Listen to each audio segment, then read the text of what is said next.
Appalachian Creative Podcast, Ep.3.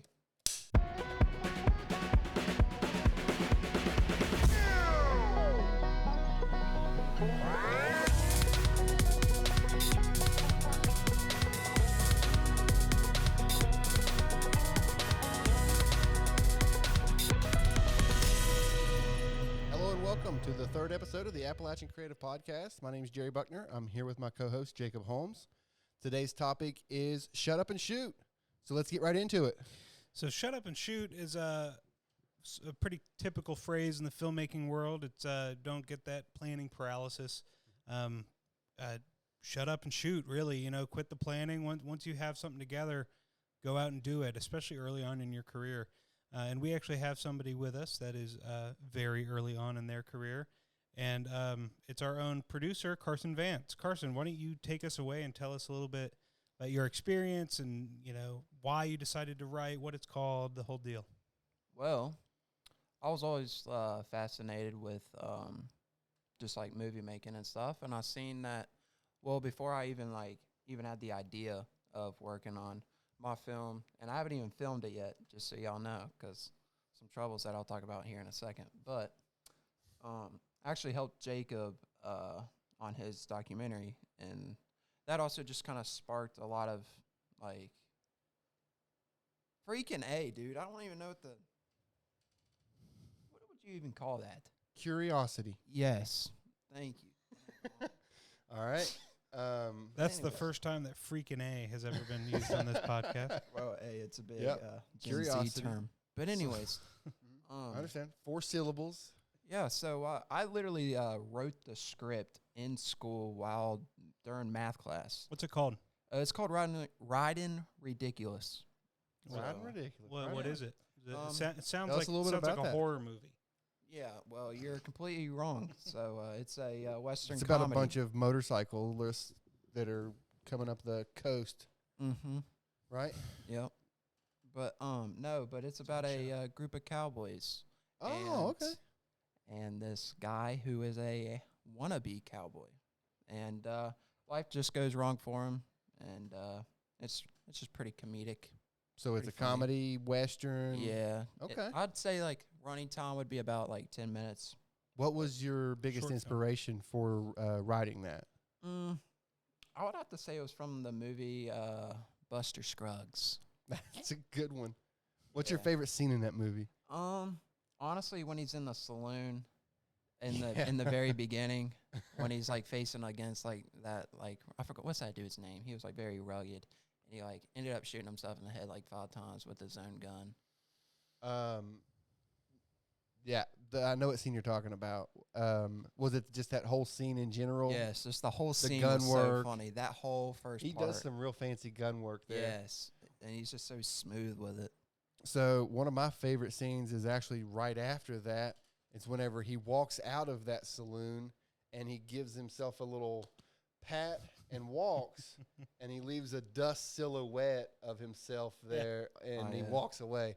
And I thought that was just a really cool way to, one, express just how dusty and dirty it was in the West, but a comedic way. Comedic relief. Yeah, because he did just murder everyone. Yeah.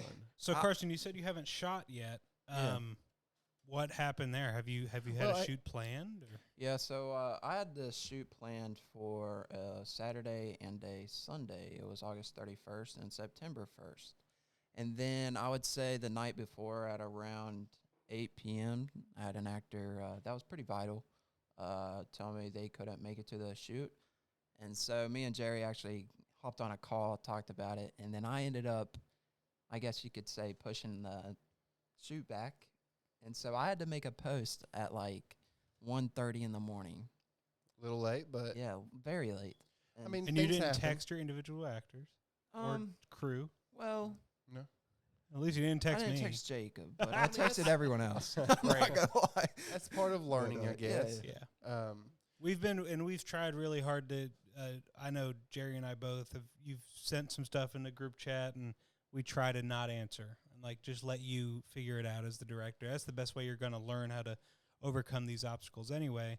And it helps you shut up and shoot. Yeah. It helps you get to Yeah. the production. You know, we Well, haven't got there yet. I think if you look at any one of the content gurus out there, any one of the videographers that are on YouTube that are giving you advice, they're going to tell you to start messy, but start. Yeah. And that's part of it, filling in for actors, cutting people out of your script. I guess I'm going to have to put this shot on sticks because now I have to act in this scene and I won't be able to hold the camera. Yep. That messiness of being an indie filmmaker or a small town creator. But the importance of getting started regardless. Mm-hmm. And it's important because you're gonna learn things that you just cannot learn without having experienced them. My first movie, I came up with the idea on my way to a Reba McEntire concert. Here's your one chance, fancy, don't let me down. And copyright. I highly doubt that's going to flag anybody in That's not gonna. accuracy. Yeah.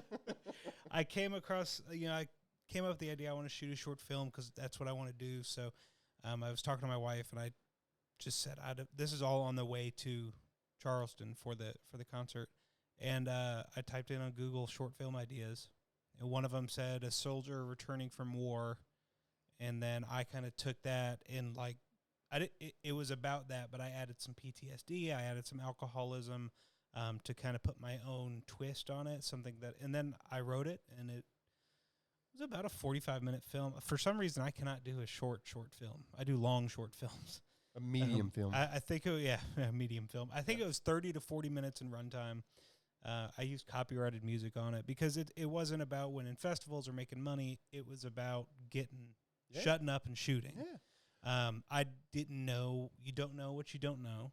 And as you make films, you learn more. And I think even the most the Christopher Nolans, the Spielbergs, the Scorseses, they're going to tell you that they probably learn something new every time. And for them, that might be how to shoot on 70 millimeter IMAX.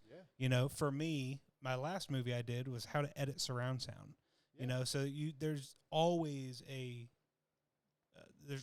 something to learn, and you as a director and as a filmmaker, actor, it doesn't matter what you're doing. You need to realize that you don't know what you don't know. And muscle memory is a learn big it. part of life in general, and just being able to toggle those switches quickly or being able to hit your focus pulls properly the first time and hitting your blocking, those are things that you're not just going to nail the first time. Yeah.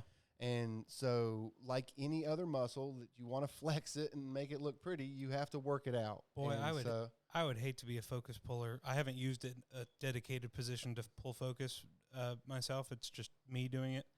I'd hate to be a focus puller for my movies because I love shooting at 1.8, 1.4. I love some low aperture shots, and those as a matter of fact, Carson doesn't know this. It's not his fault. He had never done it before, but for the interview he helped me shoot, he was on an 85 1.4, and it was on sticks. It wasn't a moving shot, but our talent was moving.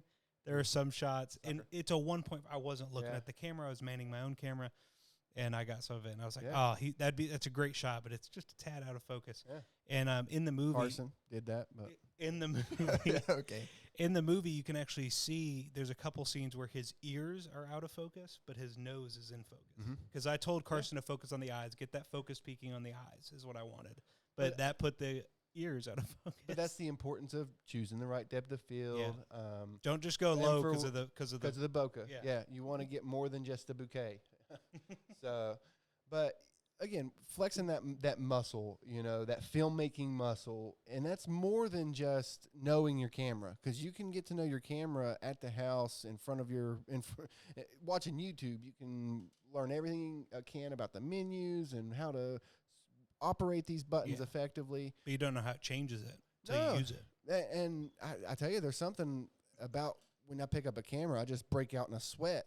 And so there's some weight to that, Have you ever changed your ecosystem? I know you shoot Sony now. Have you ever tried to splurge on a different brand? So I'm Sony now. I actually splurged on Sony and came from Canon. Yeah. My first couple cameras were Canon. My first camera was a T1i Rebel, just photo. Mine was a T6. And eventually a sold that and upgraded to an M50, just the Mark 1 with the crop. But I was able to get 4K, learn a lot about how to start adjusting those settings. That's whenever I went from, auto to manual and started really learning how to. You finally put it on that M. That M on the dial gets scary. I tell you, man, that A+ with a little star, that's pretty nice, man. It's easy peasy, and it takes some of that intimidation away from the fanciness of those cameras. Right. Because even your most base DSLRs can be intimidating. Yeah. And so being able to flush that stuff out, I was able to learn how much I didn't like about Canon and was able to make those jumps to Sony, sacrifice a little maybe in color. I hear that. I wasn't in that level of color grading to really notice at that point. But I went to Sony because of the broad availability of lenses, the low light. That's what drew me to it. Low light and the ease of being able to step up and still have a compatible ecosystem. And we're actually going to talk about gear in the next week or two, kind of how we started and all that. But I asked because in the middle of my Sony stuff, I had 2 Sony cameras. And I wanted a new camera. I wanted a cinema camera. I wanted one that said that cinema series, like the FX30. I've got that hair. And I was like, you know what? It's not a cinema camera, but it's close to it. I'm going to get a Lumix GH5. And it was a great camera. But coming from Sony, where everything else is Sony, I'm editing an S-Log3 to go into Vlog, which is Panasonic's. Vlog is a really good log format, and it's a lot harder to grade and correct and flush out than S-Log is what I've learned. And what I read is because apparently Vlog, I don't know if this is true, but Vlog is closer to an actual film format. Oh, okay. So every Vlog footage I used, I put through noise reduction because it was super noisy. Yeah. But apparently that's why. But after I shot with that and edited it for a couple days, I returned it. And that's that's actually the camera that Carson was using. Well, I've been tempted by that idea of going to a dedicated cinema camera, but I don't love that limitations that you have in the cinema format. Yeah, you can grab a still, but to have the ability to turn a switch and take photos still yet. Yeah. I don't know. In my workflow, that's cool. I like being flexible. I like being able to do a lot of different stuff. Yep. Being able to take my cameras from this live stream, from this podcast to a live stream to a spec ad to a documentary, just all the flexibility. So that's important. And and that's important, and that's what a lot of people have. A lot of people don't have a FX30, FX3, even an A7 III or anything like that. A lot of people just have their phone. Yeah. And, shut up and shoot. That's the whole theme of this podcast. I mean, it's not just your camera. It's everything. So, like our podcast, we had to shut up and shoot at times because getting it set up, we wanted it right. We're filmmakers, right? We want it a certain way, want it to look a certain way and all that. But at some point, you just have to start shooting, and then you flush it out from there. Yeah. And that's what we did. And that's why as we go on, the viewers, you guys are going to see more changes. You're probably going to hear more changes. I know for a fact that this episode sounds way different than our first episode just because we shut up and shoot. We realized a mistake and we fixed it. Well, and, going back to that iPhone, my first cinema rig was I actually had an iPhone and a weird handle like the small rig mount and cage. I had lights and that was my first cinema build out. Yeah. And that's because I had the T1i and I took my iPhone at the time, it probably wasn't nowhere near what I've got now, but it was good enough. Yeah. I was getting 1080p probably, 30 frames per second. That's plenty. So, but I built that out and was able to shoot product and, those demonstrations and get more familiar and get the confidence to go to a Canon M50, an entry-level mirrorless camera. Yeah. And so don't feel like you have to jump into thousands of dollars of camera gear because you can make money with your cell phones. Yeah, and people do. Oh. There's entire film festivals dedicated to, shot on iPhone. That's the whole thing. Shut up and shoot. We're talking about cameras. That's of course, obviously, that's one way of doing it. But there's also the writing. Carson could have gotten bogged down in. I don't have lights. I don't have, boom mics. I don't have lav mics. I can't shoot a whole movie. But instead, he sat down in class when he should have been learning. I didn't know how to do it, so You didn't know how to learn? No, I just didn't know how to do whatever they were doing, so I was just like, you know what? So he wrote a movie. He shut up. So that shooting. Told that teacher lady. I'm going to be in Hollywood one day. That shut up and shoot doesn't just apply to pressing record on a camera. That's if you're a musician, shut up, write some music. Shut up and throw something into your FL Studio. Yeah. If you're a photographer, shoot your dog. I'm going to rephrase that. Take pictures of your dog. Yeah. They honestly pull up ChatGPT. Say, write me a short script about a whatever dog you have that has lost their ball, and watch what happens. And you could even go so far as to say, tell me how the frame should look. Tell me how because the idea is any recommended settings, how long should that shot be? Yeah. Movements in that shot. And movements is great. So I spent a lot of time just learning the names for the movements. Yeah. I love a good push, and I love trucks. Trucks right to left. I always just called them right to left. Like I didn't know what they were, and then I was like, I want to know what I'm talking about. So well, first and foremost, Jacob, that's a pan.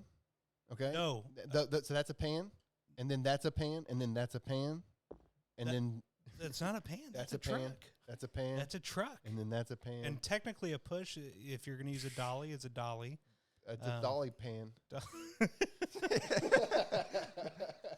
But, take the time and learn what you need to learn, and then shut up and shoot. No, I think that there's a lot of value in that, especially if the idea is to be a freelancer and you want to work your way up in those industries, and you want to work on some of those sets, and it's great to sound smart on a set, and you want to give some tips and say, "Oh, what if we panned left or right here?" Yeah. And no, what if we truck left or right? Exactly. And so just that being that specific can be the difference being called back. Yeah, absolutely. In a tough industry like this, especially if you're a PA or a $10 an hour guy, like you're just not getting that call back unless they need somebody. Yeah. Unless they're going to stand out. Yeah, it's definitely. So. And I don't even know that I have a ton of room to speak on that sort of matter, because I didn't want to take the time. I had worked in software for 3 years at this point. I didn't want to take the time to have to break into a new industry. Yeah. So I did it myself. I get that. I wrote my own movie. I gathered my own clients as best as I could. The job I wanted didn't exist, so I created it. Yeah. Oh, it didn't exist, or I didn't know how to get into it. So, eventually on this podcast, we want to be able. Yeah, I did get gate capped by some organizations here. Or I tell you what, Jacob, you seem like you've got a real knack for this. Why don't you come and shoot a couple weddings with me? Get that under your belt, and then we'll maybe talk about bringing you on in the future. Does that sound familiar? It sounds like one organization around here that said, "Come shoot it for free, so I can teach you." Yeah. And at this point, I had several $1,000s worth of a portfolio, and I was like, "I don't need to shoot it for free, my boy." And beware of pitfalls like that. Don't say no to all of those opportunities. If you don't have a camera beyond your iPhone and you're curious, shoot. Take that opportunity. Go use their gear. Yeah, don't drop absolutely. it. Don't tear it up. But make sure they're insured. Yeah, I mean, if they're calling you, they better be. But just take the time to assess the situation. Don't pass on every opportunity, but don't fall for everything, because there were a lot of times that I've put my drone up for nothing. Was it fun? Not really. Did I get anything out of it? Nah. Yeah. But every time I put my drone up, I've got a little bit more familiar with it. Yeah. I've got a little bit more comfortable with it. Yeah. I've learned this. I've done that. I've dialed this in. I've got that. And so it's not for nothing. Whether I was being used or what, I was happy to be there, because at the end of the day, you were learning. we're creators. Yeah, And you're creating. what is a creator with nothing to create? Right. So, And it's important. There's different ways that you can get out and shoot if you want. If you don't want to go out and take footage of your dog or whatever, there are organizations all across the country that specialize in just getting people that want to get their hands dirty. So for sure, I'm the president, and Jerry's one of the vice presidents of the Film Horizons Foundation, which is Ohio, Kentucky, West Virginia filmmakers that want to be a part. We meet every Saturday on the third. We meet every month on the third Saturday of the month, and that's what it is. People that have never shot before, have never acted before, have never made music before, edited, anything like that. You're able to come and learn from people that have. Yeah. And I'm sure that there are organizations like that all across the country. Check your local colleges. I know, for example, around here, Marshall University, they just had a filmmaking program. I know for a fact that one of the professors there, she'd be happy to do a workshop. You know, she's great. So check your resources. In my experience, 99% of small town creatives don't gatekeep. The ones that do are typically not, the ones that people go after for advice. Right. The people that, the people that don't gatekeep are the ones that get that collaboration. Well, I think the most important, the big thing there when you're finding your circle is to find people that are like-minded, and to grow together. Because at the film club, beyond that Saturday, are all of us going to click off and do projects? Right. Maybe not. No. But every third Saturday of that month, there's a group of people that are willing to put themselves out there, maybe learn a new skill, maybe contribute to something else, and they get to play with some cool gear, talk to some cool people. We have industry professionals coming and going there. And so there's just some stuff to learn and take home, and don't be afraid to learn, whether it's on YouTube, whether it's through a local club, whether it's through practice. Yeah. I'm going to take that a step further. Don't be afraid to fail. I've got terabytes of bad footage. Don't be afraid to try and edit and it not work. Don't be afraid to do something in camera that maybe you cannot fix it, but you thought, maybe you want to mess with the frame rate or something. Yeah. Maybe you want to do something like that. That's infuriating. Maybe, and don't be afraid to fail. Don't be afraid to try something new, because there are the biggest directors in history are the ones that pushed the boundary and did something that no one else had done before. Yeah. And if they would have played it safe, they may not have had their name in history. A great example of that is Stanley Kubrick in 2001: A Space Odyssey. Yeah, for sure. The projector shots that he did with the lights on the faces and stuff, that wasn't a thing. He did that himself. And utilized technology of his time. Right. I would say James Cameron did one James of those. Cameron makes his actors drown. Yeah, okay. James Cameron is a G, man. I'd hate to be defined, but you work with hundreds of people.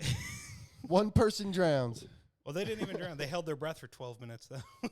That's not even drowning. How old is Sigourney Weaver? Sigourney Weaver broke the record for time underwater, and she was in her 70s on the set of Avatar. What point is that elder abuse? That's James Cameron's thing. You abuse your elders till you get the perfect shot. I want to be like that. Well, I think about Christopher Nolan and Inception and that spinning set. Did Homeboy have to build a spinning set? In Tenet, he crashed a Boeing 747 or whatever it was. The cornfield that he planted. Yeah, that was cool. You know what he did with all his profits? Have you seen that story?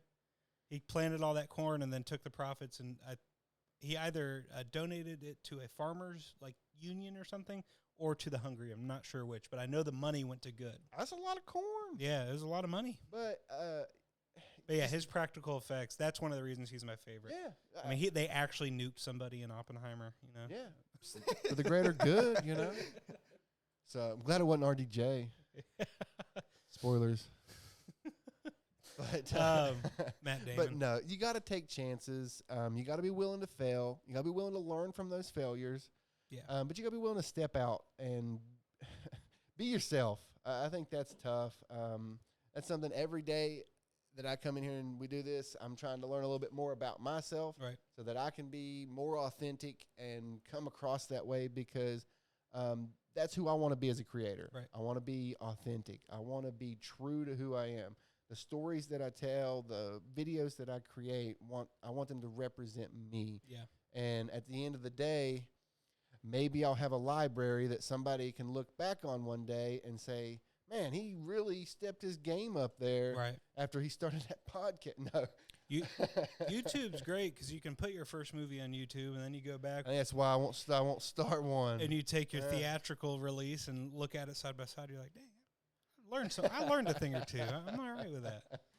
But, and you brought up something there after we were talking, after that last podcast, about how whenever you go to deliver something, you give it a couple days and look at it. Take a step back. I don't intentionally do that, but I have found that that's a practice that I use, and it is so helpful especially for me to come to terms with. That's a good video. Yeah. Yep. Because I get so hypercritical before I get to delivery, and Every it's like, editor it does. could be better, could be better, could be better, could be better. Yeah. And so, but I put it away and I come back to it and I'm like, that didn't need as much work as I thought it did. Right. Maybe it needed a little bit, but It's so it's kind of cool this episode. I'm realizing as we're talking, we've talked about AI, we've talked about gear, we've talked about resources. We've talked about all sorts of stuff. We've talked about getting onto film sets. We've talked about freelance or production company. That's like this whole podcast. I mean, this is a great like summary of the entire podcast. Is, you know, if you want to know how to be a better creative or get into the creative industry, like this podcast is for you. And For sure.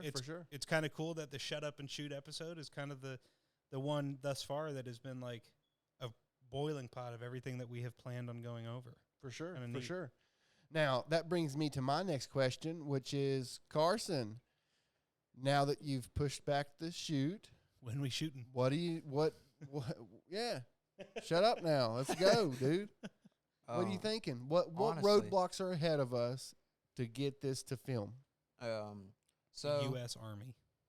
well, yeah. So Well, I just that's a I small swore- For those of you, obstacle. for We are go ahead, Americans. Carson, They you can won't tell. attack us until they're told. yeah.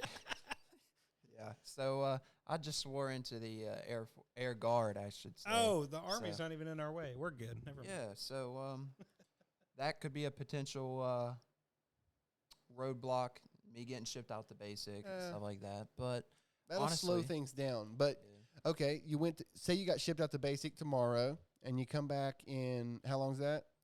it's about 8 weeks. 6 weeks? Yeah, it's like 8 weeks. All right, you come back in 8 weeks. Are you ready to shoot?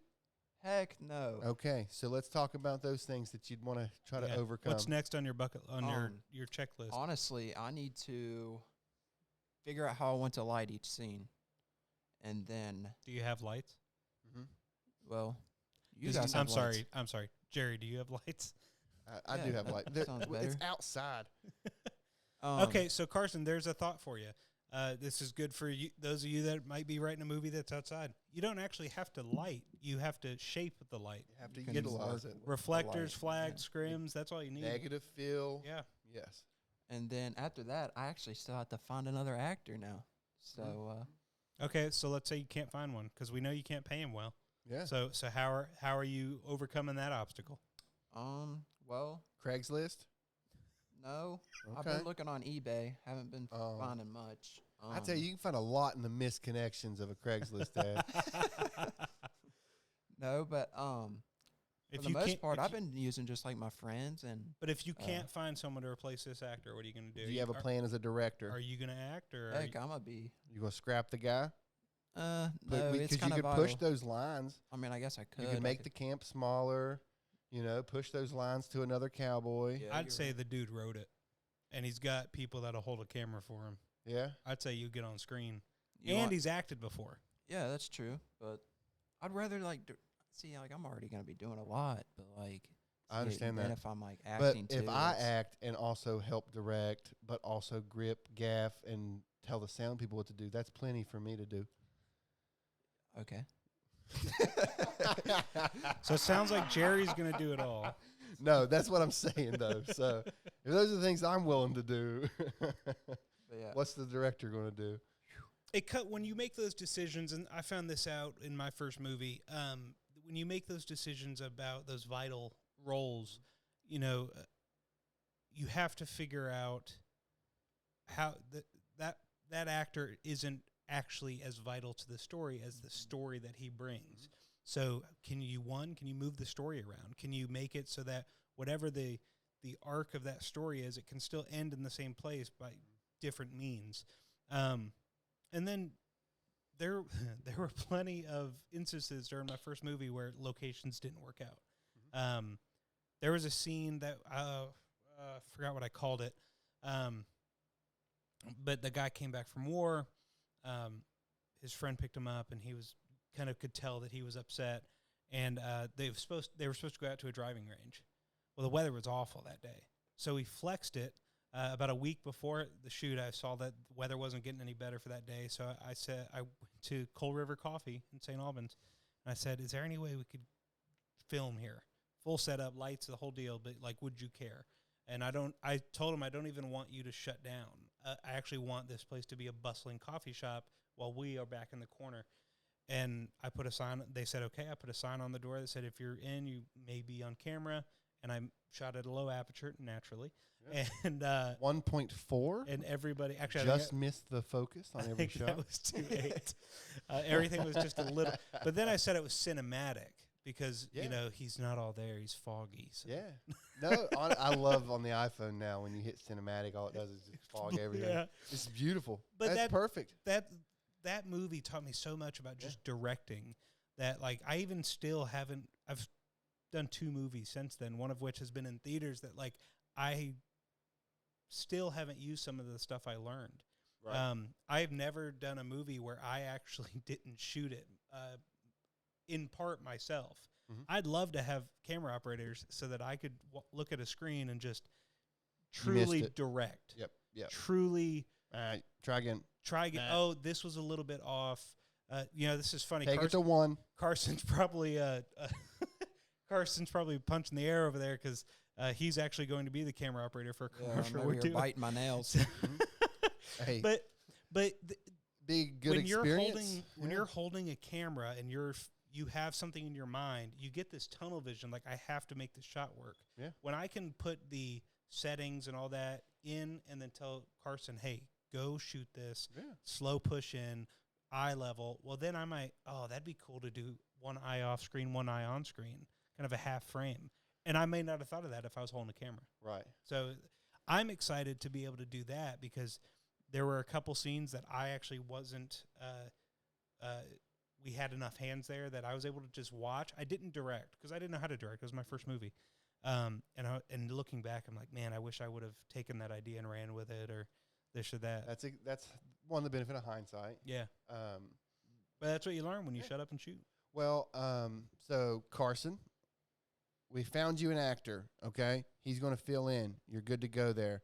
We've got the lighting nailed. We already know what we're doing there. You ready to shoot? Honestly, probably not. Okay, so what else would you need to do? Honestly, I think I would have to create a good schedule, a shooting schedule. Okay. Huge. Okay. Huge. Yes. As a director, rundowns. Yeah. All that's huge. Yeah. Carson, gotta know when to move on. Carson, one thing, you got to know when to move on, but one thing I would recommend is a baseline budget because he's got. I had an executive, not a budget that, like, man-hours budget. You're not paying your actors, but if you were paying them, how much would it be? I had my executive producer for this last film, when he started pitching it to distributors, he said, I need a budget. And I said, well, I've spent about $40,000. And he was like, no, I need like an actual budget. So I went on and I created a budget. I had done it before, but not to this extent. And my $40,000 movie ended up the budget itself, if I got funding for it, it was going to be $325,000. Because once you get to that massive scale and you think of all the time that you're going to spend editing. You did that James Cameron math, didn't you? Yeah. No, because the idea was if this goes to a distributor, I'm going to need a lawyer. I'm going to need an you're not wrong, accountant. yeah, The for sure. lawyer and the accountant themselves for a retainer was 30 grand, Yeah. which is double the price of the movie. Good If gosh. if this gets a distributor, Eagle Eye, my company is going to make it rented all the gear to us. Right. I haven't made a dime off of any money after anything I've made. So like I was like, I'm going to take it. If it's going to a distributor, I'm taking a small salary. I'm paying the people that work for me a little bit more than I already have because they deserve it. Now I'm not like changing their $1,000 to $50,000, but you know they're getting they're getting a little bit extra. You know what I mean? But that budget, it's important because you know Carson makes this one odds statistically going to live on YouTube. Yeah. Just being able to know how many people worked on that set, though, and being able to know, okay, we were able to film Riding Ridiculousness, whatever it was. Riding Ridiculous for 10 grand. Yeah, well, Yeah. and it took this many people, this Yeah. many hours, and you had to utilize this much gear. Okay, so then whenever it comes time for your next film, and it's a real film, and it's 4 times as long, okay, and you're looking for investors, Yeah. you have a baseline. you have an idea of saying, this is what I was able to execute on. Let's do this again. I feel confident saying this. 'Cause there's nothing wrong with saying, okay, I can do this for $40,000, Mr. Investor. If you give me $40,000, you're going to get a finished movie. Yeah. And then and 2%. yeah, and then your star, you know, backs out the day before you Right. film. You know what I mean? And so If I were listening to this as a new creator, I'd be like, it sounds like you're doing an awful lot of not shooting. But that's what I was trying to convey earlier is shooting isn't just pressing record. The shut up and shoot is stop thinking I don't have lights. I don't have an actor. I don't have, what'd you say, a schedule. At one point, he mentioned renting like red cameras and stuff. Okay, that was not for me. That was for something completely different. And I was like, it was actually my friend that was wanting to do that. And I was like, dude, you're goofy. But red cameras are not goofy. But for a no budget music video. Yeah, it was literally the shut up and shoot is stop thinking I don't have all this stuff and start working. For sure. Whether that's creating a budget so you know how to do it, whether that's talking to your friend Jerry Buckner who is renting everything to you for $0. Whether that's the planning, the shooting, the editing, that shut up and shoot has come into time so many times editing for me that like I do not want to go edit this video and I'm like, shut up and edit, man. Yeah. Go do it. Like it's got to get done, so go do it. Well, I think for me, the one thing that really drew me to being a filmmaker or a videographer was I like to problem solve. And you have to problem solve in real time. Would you call it guerrilla filmmaking? Yeah. Yeah, that's Not what that reminds me of. guerrilla, all right. Glorilla. Sometimes. But being able to solve the those puzzle. being able to solve those problems in real time. Yep. You can't solve any problem from step 1. You can't solve a step 15 from step 1. Exactly. And so you have to put that one foot in front of the other. Okay, actor's gone. He's either we're rewriting this, we're doing that. Yeah. I feel like that's a big reason as to why I don't want to cut another actor, because I feel like I'm obviously I'm not the best writer by any means. This is literally the first script Nothing I've wrong ever with wrote, and I feel Neither like am I.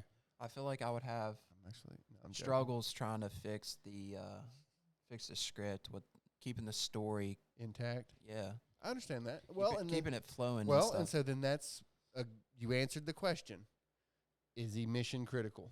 Yeah, right. Okay, so then that answers itself right there. Especially the night before the shoot, you had to do what you had to do.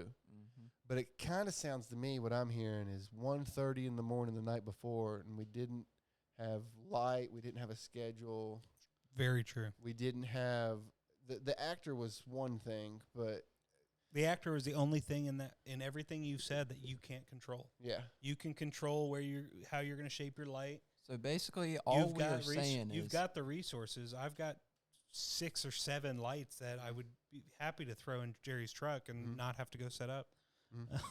so basically, I was very I underplanned lend you the sun. with a bunch of planning that just I get that. kind of flopped.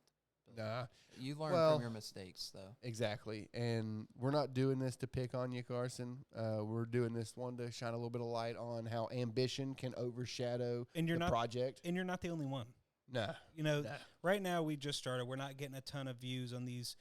Hopefully, we're getting a ton of listeners by the There's time going this to be comes 100,000 out. views on this one. So. Yeah, I hope so, man. But 100,000 listeners and 50,000 of them want to be filmmakers. Yeah. 48,000 of them are going to be in the exact same place. Yeah. They're going to be a beginner that wants to figure out how to do it, and they're going to be just, I don't have lights, I don't have sound or audio, I don't have an actor. Well, Yeah. you know, are you going to sit there and say what you don't have? Are you going to figure out what you do have, and are you going to go shoot? For I sure. feel like that was also another problem I had was when I was writing this, I was not thinking about stuff I already had. I was thinking of like, oh, I already have this stuff, so I was just gonna go ahead and write, which was not the best idea because then I had to go shopping a lot. I had to go buy everything. A lot of this stuff came out of pocket, so I was already working a job. I was already taking literally all of my paycheck into this film. Yeah. It's And- important too. That's filmmaking. If I were to go back, if I were in Carson's shoes, now he likes westerns. I'm not a huge fan of westerns, or comedy. Like They're really like a men's thing. hold on, Yeah. writing westerns and comedies. I like the movies as a viewer. That was good, but I wouldn't. It's so hard to create a world like a western world. Yeah. It's hard to do. My movie was We live on the East Coast. yeah, and we do not live in the desert. It's not Western, you know. It's West Virginia, but it's not Western. My first movie was about a guy who went to war, so most of my wardrobe and set stuff was stuff I either already had because my dad was in the military, or I went out to an Army Navy surplus, and I mean I spent about $700 on vests and stuff like that. It was probably a little bit more than that, but if you want to make a movie and you're writing something, you don't have your heart set on something. He had his heart set on Riding Ridiculous, but you don't have your heart set on something. You just want to make a movie. Do something with what you got. Yeah. The way I write is I base the storyline of what I want to tell, and then as I'm writing, I write like I don't have a budget, and then I cut. I don't have a car. I don't have a car that we can do the shot in. Well, this scene has to get cut now. So what do I have? Or I'm sorry, I got a better example. I don't have a sunshiny day to go to the driving range for this scene. Right. What do I have? I got a coffee shop that said we could shoot there. Right. It's the same thing. It's two guys hanging out. Yeah. It's That's just solving a problem. Yeah, it's in real time. exactly. And that's important when you're writing, especially as a beginner without funding, is just what do you have? What can you do? But if you're going to solve those problems in real time, that goes back to that muscle memory. The quicker you can make those decisions, the more professional you're going to look on a set. Absolutely. So that day one, you're not there. Yeah. But you're doing that by yourself with your friends, people that are willing to grow with you. Eventually, you're snapping. You're making that quick. You're calling the shots. You're running. I felt a need. Explosion now. Run the helicopter. Yeah. Get the background actors going. Yeah. And the dinosaur. I felt a need in my first movie. I can't wait till I get a dinosaur budget. I f- Dude, that's when I know I made it, man. when you I can got do dinosaurs for Jurassic no Park 8. No reason. No, I'm thinking just Like Fast and Furious 8, and then there's a dinosaur. dinosaurs in space. In my first movie, I felt you're talking about looking good on set with experienced people. In my first movie, it was all my friends that worked for free. They knew I had no experience, but I still felt like I need to know what I'm doing. Yeah. So when I would learning lighting, I got the terms down, and I taught them to the people that were helping me. So you didn't have to be embarrassed. Yeah, exactly. And they wouldn't know if I said, "Hey, Exactly. make that light, make that light orange, make that light more orange." Yeah. Okay, I want it warmer. Yeah. Yeah, Make it higher Kelvin. You know what I mean? But they wouldn't know if I said make that light more orange. That would not even be a flag to them. But for me, that light is on. I cannot make it any more on. I wanted my friends that were there to support me and help me for a long shoot day, and some of them were several long shoot days, to at least feel like we were making something cool. For sure. And that knowledge on set, I think, helps with that. I think that's why I've been a solo creator. I mean, You don't have any friends? Well, thanks for reminding me, man. Jeez, I went all day without thinking about that. But no, I do that because one, I don't have to direct a lot of people. Right. I get to make those decisions for myself. I don't have anyone else trying to tell me, oh, well, actually, that's 5,600 Kelvin, and you wanted it at 5,800 Kelvin because you're silly. Because that 200 Kelvin makes a huge difference. Yeah. Obviously, that's the difference between cinematic and not cinematic. It's 200 Kelvin. 200 Kelvin. Just always boost it 200 Kelvin, you're cinematic. Like, 1 Kelvin's a lot. I imagine 200's more. Basic math.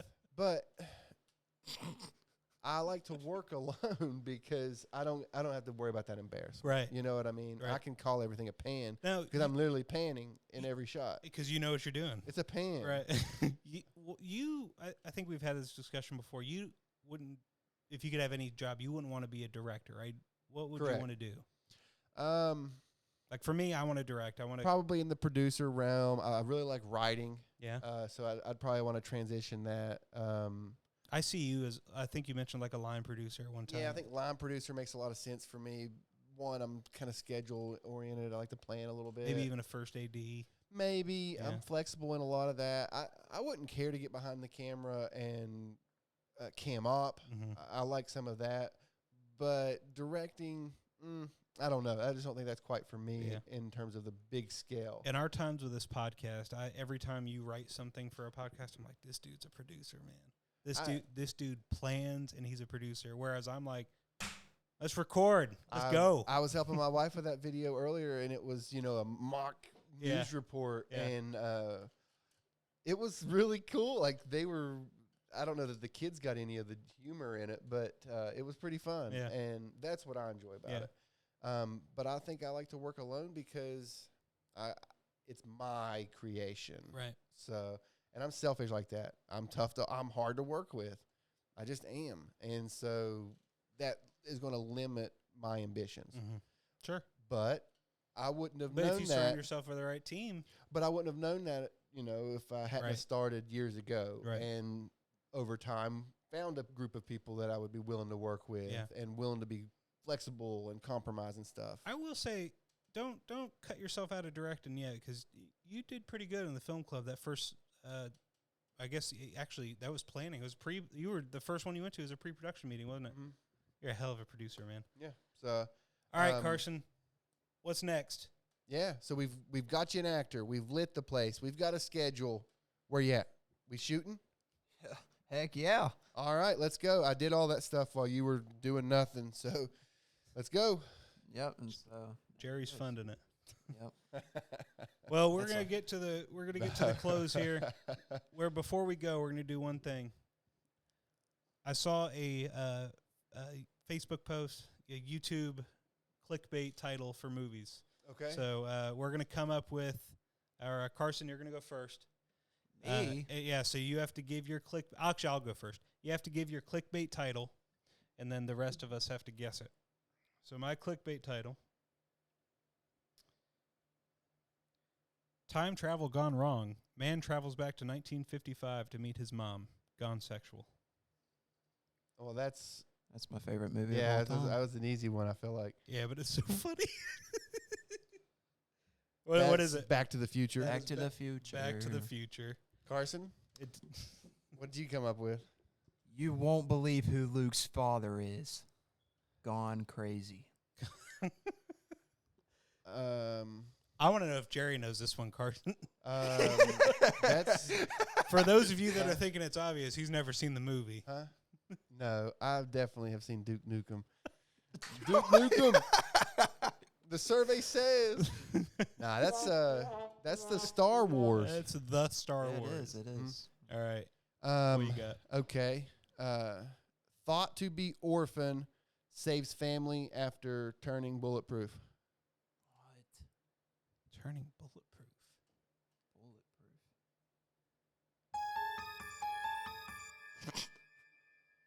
Carson's on fire with the sound effects. Thought to be orphan. Is it saves family, turns bulletproof? Is that what it was? Yeah. Is it Batman? No. No? No. Because he saves his Superman? family. Oh, he doesn't save his He family. does save his You're family. right. No, Yeah. but Batman does not. No, his family is gone. R.I.P. Carson, you got a guess? Nope. You're the only one that stumped us. Jacob All is right. not Jacob. Jerry is always Hopefully, saying movies and stuff that I've never even heard of. Yeah, I hope that Because you're 14. that was close enough. I'm not going to tell anybody. I'm going to let that kind of be like a contest. Let us know in here the All in right. comments. Let us know in the comments. See Hit it what you again get so they there. can- so they can- Thought to be orphan saves family after turning bulletproof. All right. If you have a guess, put it in the comments. We will give you something whenever we have something to give. We'll shout you out. We'll shout you out. shout you out in the next episode. Yeah. We All thank you right. for tuning in. Till next time, it's been my name's Jerry. I'm Jacob. This is the Appalachian Creative Podcast. See you next time. We'll